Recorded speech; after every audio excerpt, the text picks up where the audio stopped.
कृषक दुर्घटना योजना के बारे में।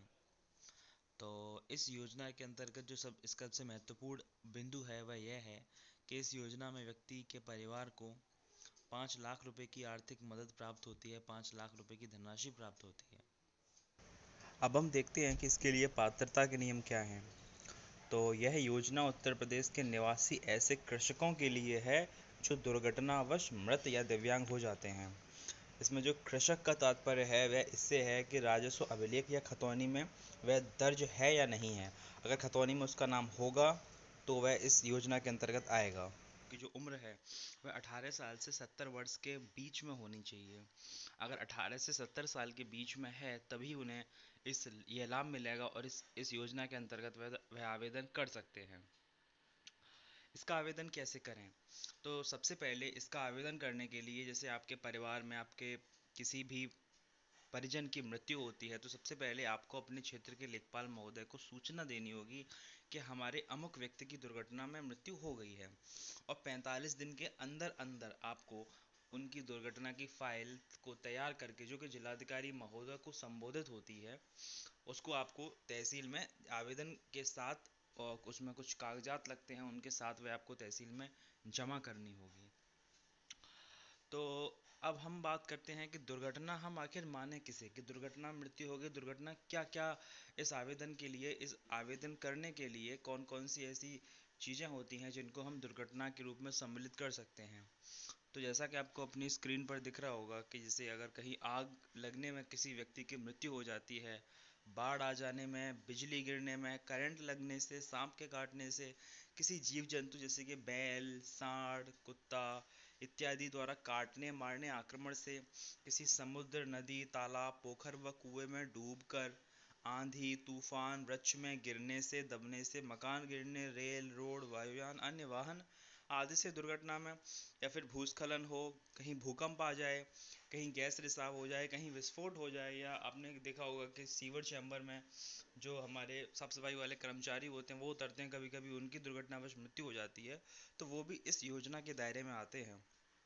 तो जो कृषक है, यानी कि मैं आपको पहले ही बता चुका हूँ, जिसका नाम खतौनी में अंकित है, जिनकी आजीविका का मुख्य स्रोत कृषि है, तो उनको 5 लाख रुपए की धनराशि प्राप्त होती है। तो अब हम जो आवेदन पत्र तैयार करेंगे, जो हम फाइल तैयार करेंगे, उसमें कौन कौन से कागजात लगेंगे, तो उसके बारे में थोड़ा सा बात कर लेते हैं। इस योजना में आपको निम्नलिखित कागजात उपलब्ध कराने होंगे, आपको अपनी स्क्रीन पर भी दिख रहे होंगे। सबसे पहले आपको खतौनी की प्रमाणित प्रति, यानी कि जिस भी गांव में आपकी ज़मीन है उस ज़मीन की खतौनी की नकल आपको इसमें लगानी पड़ेगी, ठीक है, इस आवेदन के साथ।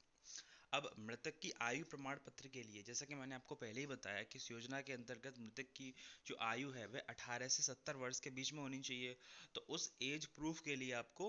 आधार card, voter card, driving licence, passport, PAN card या हाई स्कूल की मार्कशीट में से कोई भी ये कागज आप लगा सकते हैं।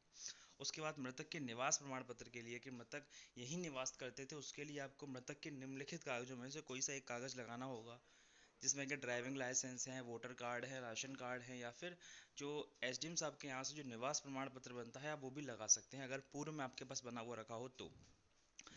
उसके बाद पोस्टमार्टम की रिपोर्ट, ये सबसे ज़रूरी होती है, अगर पोस्टमार्टम की रिपोर्ट ना हो तो बहुत दिक्कत आती है। तो पोस्टमार्टम ज़रूर करवा लीजिए, पोस्टमार्टम की कॉपी ले लीजिए और वो इस फाइल में लगती है।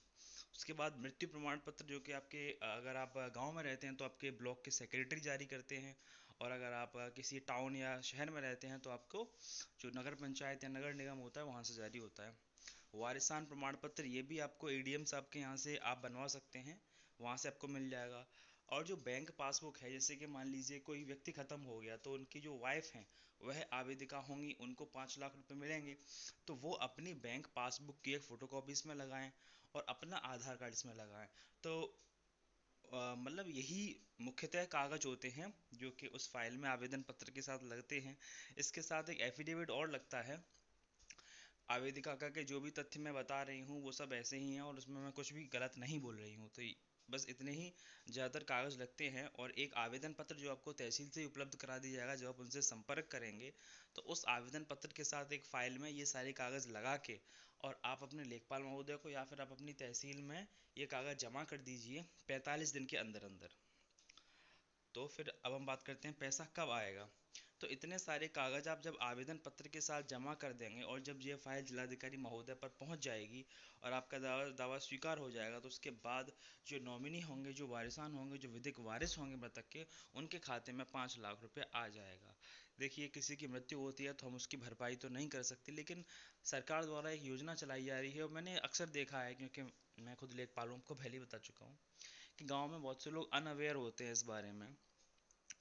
तो वो इस बात को हल्के में ले जाते हैं। अब किसी गरीब व्यक्ति से पूछिए कि उसके लिए 10,000 रुपये की कितनी बड़ी रकम होती है, तो 5 लाख रुपए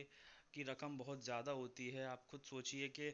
अगर कोई गरीब महिला है, उसकी 2 बच्चियां हैं, बच्चे हैं छोटे छोटे, तो अगर उनके खाते में 5 लाख रुपए आ जाएंगे तो निश्चित ही उनका जीवन में उन्हें बहुत मदद मिलेगी। अब अपने बच्चों, अपनी बेटियों की शादी कर सकती हैं, बच्चों को पढ़ा सकती हैं, मकान बनवा सकती हैं, बहुत सारे काम होते हैं। तो अगर हमारी एक छोटे से प्रयास से किसी का कुछ भला हो जाए तो उसमें हमें क्या दिक्कत है। तो बस एक छोटा सा प्रयास है, ये जानकारी ज़्यादा से ज़्यादा बढ़ाइए, शेयर कीजिए, लोगों को बताइए कि ऐसा ऐसा इन दुर्घटना पे 5 लाख रुपए मिलने का प्रावधान है, जिससे ज़्यादा से ज़्यादा लोग इस सरकारी योजना का लाभ उठा सकें। धन्यवाद।